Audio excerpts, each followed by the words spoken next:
स्वागत है आप सभी का इस बुलेटिन में। हमारे सभी दर्शकों को दीपावली की हार्दिक शुभकामनाएं। सीधे आपको राजस्थान जैसलमेर लिए चलते हैं, जहां प्रधानमंत्री पहुंचे हैं जवानों के साथ दीपावली मनाने। भारत माता की बहुत बहुत धन्यवाद। तो प्रधानमंत्री नरेंद्र मोदी जो जैसलमेर जवानों के साथ पहुंचे हैं, उनके बीच पहुंचे हैं, और ये पहली मर्तबा नहीं है। बतौर प्रधानमंत्री देश की अलग अलग सीमाओं में जो हमारे जवान तैनात हैं, वहां प्रधानमंत्री जाते रहते हैं। तो इस बार लोंगेवाला पोस्ट में पहुंचे हैं जैसलमेर के। और इस अगर पोस्ट की हम बात करें तो इस पोस्ट ने बताया है कि भारतीय सेना की ताकत क्या है, भारत का दम क्या है, और विशेष तौर पर पाकिस्तान को। तो प्रधानमंत्री ने संबोधित करते हुए जो 10 बड़ी बातें की, कहा कि जवानों के बीच आकर मेरी दीपावली पूरी होती है, सैनिकों के बीच आकर मुझे खुशी मिलती है। लोंगेवाला पोस्ट का इतिहास याद रखा जाएगा। तो जो शिकस्त भारत ने पाकिस्तान को दी थी, उसको इतिहास के पन्नों में स्वर्णिम रूप से याद किया जाता है। तो जवानों के पराक्रम ने दुश्मनों का हौसला तोड़ा। दुनिया की कोई ताकत जवानों के आगे नहीं टिक सकती। ये शब्द, ये बातें प्रधानमंत्री नरेंद्र मोदी की है, जिन्होंने कहा कि भारत के पास आज अपनी सुरक्षा करने की पूरी ताकत है। वहीं मेजर कुलदीप जी का भी उन्होंने जिक्र करते हुए कहा कि उनके नेतृत्व में ही दुश्मनों को धूल चटाई गई थी, और दुश्मन भी जानता है कि वो भारतीय सैनिकों की बराबरी नहीं कर सकता। और पूरे देशवासियों को अपनी सेना पर, भारतीय सेना पर फक्र है। और साथ में विस्तारवादी का भी यहां पर जिक्र करते हुए कहा कि विस्तारवाद की ताकतों से इस वक्त विश्व परेशान है, और इसके लिए हम लगातार ये संदेश दे रहे हैं कि हमारी सीमा पे अगर थोड़ा भी अंदर आने की जरूरत की तो कैसा जवाब मिलेगा। तो ये कुछ अहम बातें, कुछ बड़ी बातें जो प्रधानमंत्री नरेंद्र मोदी ने आज जैसलमेर बॉर्डर पर जवानों के बीच कही है। तो बीएसएफ के जवानों के बीच पहुंचे हैं यहां पर दीपावली मनाने के लिए प्रधानमंत्री के साथ CSD Vipin Rawat, army chief. Deepawali के पर्व पर मैं सियाचिन चला गया था जवानों के साथ दिवाली मनाने के लिए। तो बहुत लोगों को थोड़ा आश्चर्य हुआ, त्योहार के दिन ये क्या प्रधानमंत्री कर रहा है। लेकिन अब तो आप भी मेरे भाव जानते हैं। अगर दिवाली के पर्व पर अपनों के बीच ही तो जाऊंगा, अपनों से दूर कहां रहूंगा। और इसलिए आज भी दीपावली के पर्व आपके बीच में आया हूं, अपनों के बीच में। जब हमारी स्वयं की जरूरत होती है, लेकिन हम एक लोकतांत्रिक समाज में रहते हैं। लोकतांत्रिक समाज में रहने के नाते हमारी जिम्मेदारी बनती है कि हम इन योजनाओं की पूरी जानकारी रखें, और जानकारी रखने के साथ हम इस बात को तय करें कि समाज में कोई भी व्यक्ति वंचित न रहने पाए। आज बहुत सारी योजनाएं चल रही हैं, केंद्र की भी और प्रदेश सरकार की भी, और जितनी योजनाएं बनी, इन योजनाओं में भेद किसी के साथ नहीं, कोई भेदभाव किसी के साथ नहीं, न जाति के नाम पर, न मत और मजहब के नाम पर, न क्षेत्र और भाषा के नाम पर। प्रधानमंत्री मोदी जी का वो संकल्प जो उन्होंने 2014 में दिया था देश को, कि सरकार न किसी की जाति देखेगी, न किसी का मत देखेगी, न किसी का मजहब देखेगी, न किसी की भाषा देखेगी, न किसी का क्षेत्र देखेगी। सरकार तो सबका साथ और सबके विकास के भाव के साथ कार्य करेगी, और सबका साथ और सबके विकास का यह भाव, हरेक को मकान मिलना, कर्म आगे पीछे हो सकता है कि अगर एक गांव में 100 गरीब हैं तो हो सकता है 50 को पहले मिल जाए, 25 को बाद में मिल जाए, 20 को बाद में मिल जाए, उसके 5 को बाद में मिल जाएगा, लेकिन मिलेगा सबको। कोई वंचित नहीं रहने पाएगा। हर एक घर में शौचालय बन जाए, योजना का लाभ मिलेगा सबको। हर एक घर में बिजली मिल जाए, योजना का लाभ मिलेगा सबको। हर एक योजना का लाभ प्रत्येक नागरिक तक पहुंचे, हम इसका प्रयास हर एक स्तर पर समाज के जागरूक नागरिकों को भी करना चाहिए। नहीं तो कोई सोचता था कि प्रधानमंत्री आवास योजना चलेगी। लोगों ने अपने अपने नाम पे तो योजनाएं चलाई, लेकिन जनता के लिए सर्वस्वीकार्य कोई योजना चले तो आवास योजना में उस योजना का नाम हो सकता है प्रधानमंत्री आवास योजना, जिसमें किसी के साथ कोई भेदभाव नहीं, पिक एंड चूज भी नहीं, कोई भेद भी नहीं। अगर कोई चाहेगा कि मैं इसको दूं इसको नहीं दूं तो वो नहीं कर पाएगा, क्योंकि वो सूची पहले से तैयार है और उस सूची के अनुसार एक एक करके सभी को योजना का लाभ उपलब्ध करवाना है। ऐसे ही शौचालय की योजना कोई सोच सकता था उत्तर प्रदेश जैसे राज्य में इन योजनाओं का लाभ इन गरीबों को मिल सके, जिनके एजेंडे में गरीब नहीं था, किसान नहीं था, नौजवान नहीं था, महिलाएं नहीं थी। उन लोगों ने योजनाओं में रुचि भी नहीं ली। स्वच्छ भारत मिशन 2 अक्टूबर 2014 से प्रारंभ होता है और 2 अक्टूबर 2014 से प्रारंभ होने के बाद पहले 2.5 वर्ष के दौरान प्रदेश के अंदर कुल 43 लाख गरीबों के ही शौचालय बन पाए। अगले 2.5 वर्ष के अंदर हमें 2 करोड़ 61 लाख लोगों के शौचालय बनाने थे। कैसे बनेगा? हम लोगों ने इसको मिशन मोड में लिया और अगले 2.5 वर्ष के अंदर 2 करोड़ 61 लाख गरीबों को एक एक शौचालय देने का कार्य प्रदेश के अंदर प्रदेश सरकार ने किया और आज हर गांव में आपको शौचालय देख सकते हैं, हर गरीब के घर में। और इसने पूर्वी उत्तर प्रदेश में तो इस योजना ने व्यापक परिवर्तन लाया है। इंसेफ्लाइटिस से आप में से बहुत सारे लोग मेरे साथ उस आंदोलन के साक्षी रहे हैं जब हमने बड़े बड़े आंदोलन गोरखपुर में किए, कभी पद यात्राएं की, कभी कई दिनों तक धरने चले, कहीं पर बहुत बड़े बड़े आंदोलन यहां पर इंसेफ्लाइटिस के खिलाफ हुए। और उस आंदोलन में आप देखते रहे होंगे, हम आंदोलन इसलिए करते थे क्योंकि यहां गरीब का बच्चा मरता था, यहां किसान का बच्चा इंसेफ्लाइटिस का शिकार बनता था। हम लोगों ने कहा किसी बच्चे को मरने नहीं देंगे। 1977 से लेकर के 2017 तक इन 40 वर्षों में पूर्वी उत्तर प्रदेश में कम से कम 50,000 बच्चों की असमय मौत हुई थी इंसेफ्लाइटिस से, और हर वर्ष 500 से लेकर 1500 मौतें होती थी। स्वच्छ भारत मिशन ने जब हर घर में शौचालय बन गए, आज उसका परिणाम क्या है? जहां हर वर्ष 1977 से 2017 तक हर वर्ष 500 से लेके 500, 600, 700, 800, कभी 1000, कभी 1200, कभी 1500 मौतें होती थी। इस वर्ष मौत के आंकड़ों को न्यूनतम स्तर पर ला दे, कुल 21 मौतें हुई हैं और आने वाले समय में 21 मौत भी नहीं होगी। इसी व्यवस्था के साथ सरकार ने अपनी कार्य योजना तैयार की है। हरेक को जीने का अधिकार है। समाज की व्यवस्था में सम्मानजनक ढंग से शासन की योजनाओं को उन तक पहुंचाना और उन्हें भी जीवन के समान अवसर, जीने के अवसर उपलब्ध कराना, इस शासन, प्रशासन और समाज के जागरूक नागरिकों का पूरा दायित्व है। और उसी दायित्व का निर्वहन करने के लिए आज मैं आपके बीच यहां पर उपस्थित हुआ हूं। बिजली, आप अनुमान करिए, ये बनटांगिया गांव में 1947 से लेकर 2017 तक बिजली नहीं पहुंची थी, एक भी पक्का मकान नहीं था। जब राम गणेश जी के घर में हम जाते थे तो उनकी झोपड़ी में हम लोगों को बैठना पड़ता था। लेकिन आज मैं ऊपर से देख रहा था, हर एक का पक्का मकान बन चुका है और मैं पक्का मकान बनाने के लिए आप सबको बधाई देता हूं। हमने प्रधानमंत्री आवास योजना का लाभ भी दिया, मुख्यमंत्री आवास योजना का भी लाभ दिया।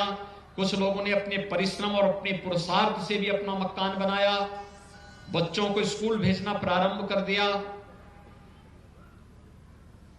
लगातार कुछ न कुछ परिवर्तन हुए, कनेक्टिविटी बेहतर हुई, जो बचा था उसका शिलान्यास हो गया है और आने वाले समय में जो बचेगा वह भी होगा, कोई भी वंचित नहीं रहेगा। लेकिन जरूरतमंदों तक इन योजनाओं का लाभ पहुंचाना ही वास्तविक दिवाली है। और मुझे लगता है जब हमारी दीपावली और हमारी खुशी के साथ कोई गरीब, कोई किसान, कोई नौजवान, समाज का कोई वंचित तबका जब हमारी खुशियों के साथ खुशी मनाता है तो उत्साह और उमंग कई गुना बढ़ जाता है। और यही उत्साह, यही पर्व और त्योहार की वास्तविक मंशा होनी चाहिए। इसी वास्तविक मंशा के साथ हम सब यहां पर भी आए हैं जहां पर पहले प्रशासन आता नहीं था। आज आप देख रहे होंगे प्रशासन और शासन की सभी योजनाएं पंडाल लगा करके आपके बीच में इस प्रकार से देखने को मिल रही हैं। पहले इस प्रकार का पंडाल आपको गोरखपुर में नगर निगम के हाथे में ही इस प्रकार की जब दुकानें दीपावली की लगती थी वहीं पे देखने को मिलता रहा होगा। लेकिन आज पूरा शासन और पूरा प्रशासन आपके घर में आकर के इस प्रकार का पंडाल लगा करके पूरा एक्टिवेशन लगा रहा है शासन की योजनाओं का लाभ। और मैं तो कहूंगा सभी से, ये सामने लॉसिंग वगैरह बैठे होंगे, इनसे भी बोलूंगा कि सब भी देखा करें कि क्या क्या योजनाएं शासन की है, जिससे गरीब को इन योजनाओं का लाभ मिल सके, देख सके, उन लोगों तक उन योजनाओं का लाभ वास्तव में पहुंचाया जा सके। नहीं तो गरीब और जरूरतमंद इन योजनाओं से वंचित रहता है और उसका वास्तविक अधिकार उसे नहीं मिल पाता है। मैं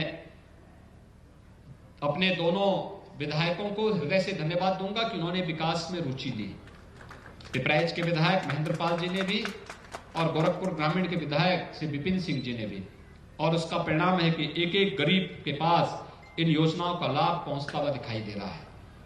वे विकास की योजनाओं से अब वंचित नहीं हो सकते, बल्कि विकास की योजनाओं से क्षेत्र संचित हो रहा है और उसका लाभ हर जरूरतमंदों तक पहुंचाने का कार्य भी किया जा रहा है।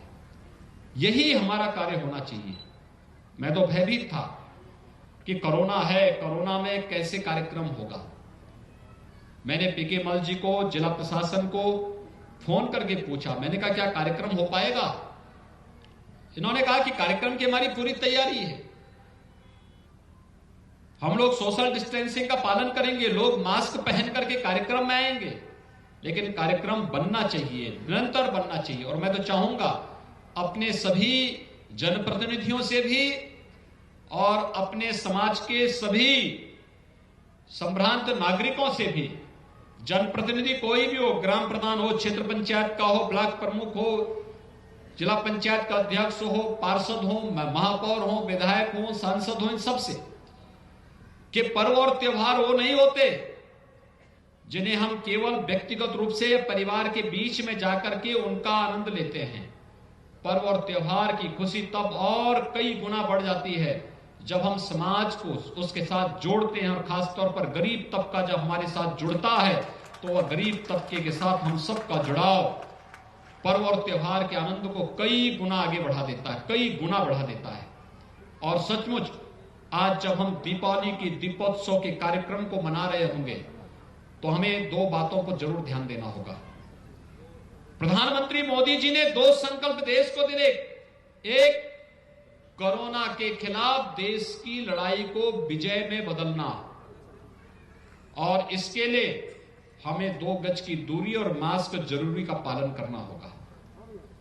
दूसरा, आज जब हम दीपावली का दीप जलाएंगे तो दीपावली का दीप हमें सोचना चाहिए हमारे अपने उन जवानों के लिए जो आपकी सुरक्षा के लिए, देश की सुरक्षा के लिए, देश और प्रदेशों में कानून व्यवस्था की स्थिति को बनाए रखने के लिए, आपकी खुशी के लिए दिन रात एक करके कोई देश की सीमाओं की सुरक्षा कर रहा होता है, कोई प्रदेश और देश के अलग अलग क्षेत्रों में कानून व्यवस्था और सुरक्षा की बेहतर स्थिति को बनाने के लिए योगदान देता रहता है।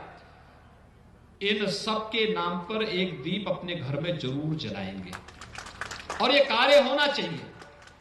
और दीप भी मिट्टी का बना हो, मिट्टी के बने हुए दीप में तेल रख करके या घी रख करके उसी में रुई डाल करके और फिर उस दीप को जलाएंगे।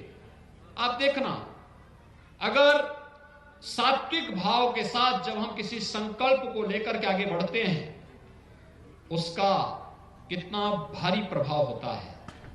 आपने 492 वर्षों की अयोध्या में श्री राम जन्मभूमि से जुड़ी हुई समस्या के समाधान को होते हुए देखा है। दीपोत्सव के बाद हर एक मन में विश्वास हुआ अयोध्या में अब राम मंदिर को बनने से कोई रोक नहीं पाएगा, कोई नहीं रोक पाएगा। और आज प्रधानमंत्री मोदी जी का संकल्प जमीनी हकीकत में बदल करके अयोध्या में भगवान राम के भव्य मंदिर के निर्माण कार्य को तेजी के साथ आगे बढ़ा रहा है। कल अयोध्या में अद्भुत दीपावली थी। दीपावली में हम पटाखे फोड़े आवश्यक नहीं, डिजिटल दीपावली भी मनाई जा सकती है। आपने देखा होगा भी यहां पर कोई धुआं नहीं, कोई प्रदूषण नहीं, और बेहतरीन तरीके से खुशी तो किसी भी रूप में हम लोग आगे मना सकते हैं, बढ़ा सकते हैं। और वो उसका भी एक प्रदर्शन कल अयोध्या जी में हुआ था, अयोध्या धाम में हुआ था।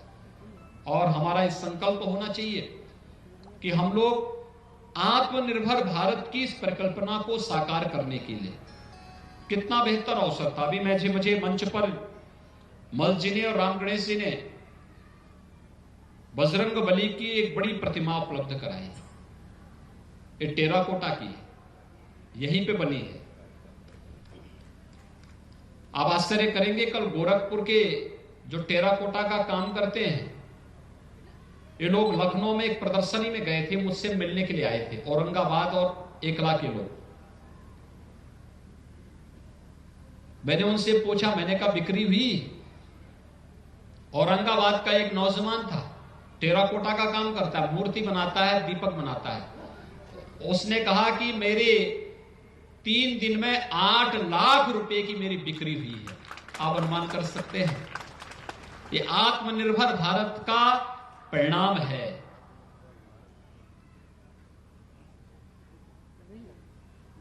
वोकल फॉर लोकल, यानी लोकल के लिए हमें वोकल बनना पड़ेगा, जो प्रधानमंत्री जी ने कहा। आप सोचिए कि वह केवल टेराकोटा का मिट्टी के बर्तन बनाता है, दीपक बना करके, और लक्ष्मी गणेश की मूर्ति बना करके उन्होंने 8 लाख रुपए कमाए हैं 3 दिन के अंदर लखनऊ की प्रदर्शनी में। कल वो मुझसे मिलने के लिए आए थे लखनऊ में, मेरे आवास में। ऐसे एकला से भी गए थे एक सज्जन, उन्होंने एक दीपक स्टैंड बनाया था, कई दीपक उसमें एक साथ जल सकते हैं। मैंने कभी, वो मुझसे भेंट करने के लिए लेके आए थे, मैंने कहा भी ये कितने का? उन्होंने कहा 22,000 का। तो मैंने कहा 22,000 में बिकेगा? उसने कहा बड़ी डिमांड थी इसकी, तो एक तो मैं किसी प्रकार से बचा करके रख लिया, अन्यथा जितने लाया था मैं सब बिक गए हैं। यानी कितनी डिमांड है, हमने कभी इसका प्रयास नहीं किया। और मैं चाहूंगा वन्य गांवों से जुड़े हुए लोगों से भी, आप भी अपने इस गांव में कोई विशिष्ट चीज बना करके तैयार कर सकते हैं। यहां के नौजवानों के लिए, महिलाओं के लिए, महिला स्वयंसेवी समूह के माध्यम से भी इस कार्यक्रम को आगे बढ़ा सकते हैं, बेहतरीन तरीके से आगे बढ़ा सकते हैं।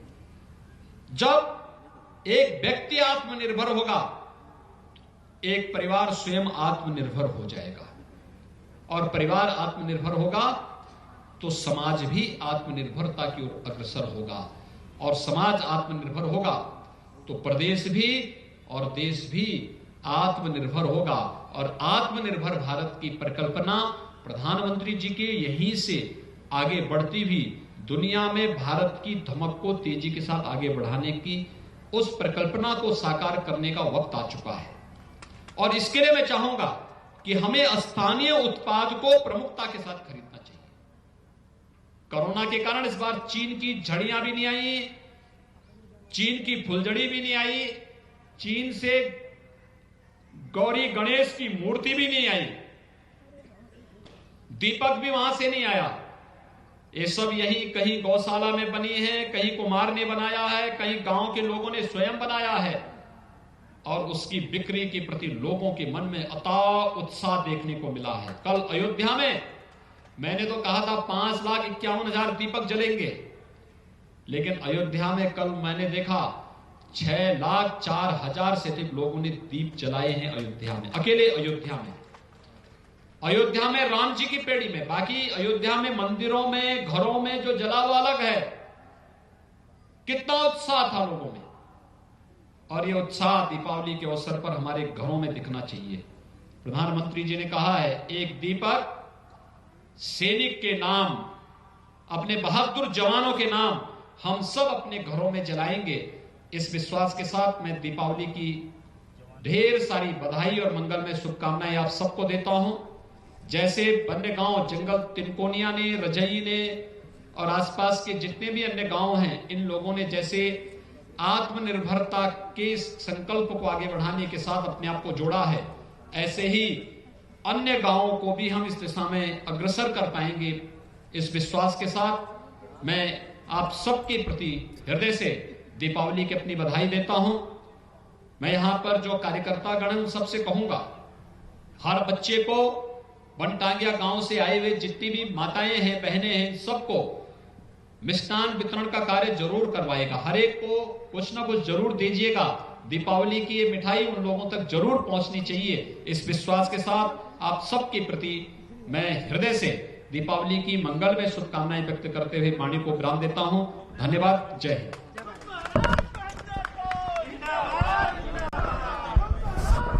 तो मुख्यमंत्री योगी आदित्यनाथ को आप गोरखपुर से सुन रहे हैं।